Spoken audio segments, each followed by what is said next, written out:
না ফেরার দেশে পাড়ি জমালেন বিশিষ্ট লেখক, গবেষক ও বামপন্থী রাজনীতিবিদ বদরুদ্দিন ওমর। সকাল 10টার দিকে রাজধানীর বাংলাদেশ স্পেশালাইজড হাসপাতালে মারা যান তিনি। মৃত্যুকালে তার বয়স হয়েছিল 94 বছর। বর্ণাঢ্য জীবনে শিক্ষকতা ছাড়াও রাজনীতিক হিসেবে আলো ছড়িয়েছেন তিনি। বদরুদ্দিন ওমর বামপন্থী রাজনীতিবিদ ও তাত্ত্বিক। জন্ম ভারতের পশ্চিমবঙ্গের বর্ধমান শহরে 1931 সালের 20 ডিসেম্বর। রাজনৈতিক পরিচয় ছাড়িয়ে তিনি একজন লেখক, গবেষক ও বুদ্ধিজীবী। বাংলাদেশের রাজনৈতিক পরিবর্তন ও নানা প্রয়োজনের সময় তিনি দক্ষতার সঙ্গে বিশ্লেষকের ভূমিকায় অবতীর্ণ হয়েছেন।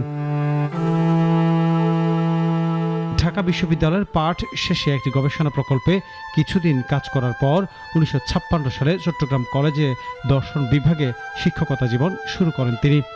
এর কিছুদিন পর যোগ দেন রাজশাহী বিশ্ববিদ্যালয়ে। 1968 সালে তিনি শিক্ষকতা ছেড়ে সরাসরি বিপ্লবী রাজনীতিতে যুক্ত হন।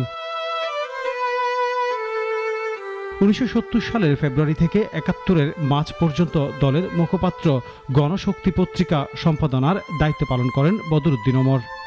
মতাদর্শিক কারণে ডিসেম্বরে পূর্ব বাংলা কমিউনিস্ট পার্টি থেকে পদত্যাগ করেন।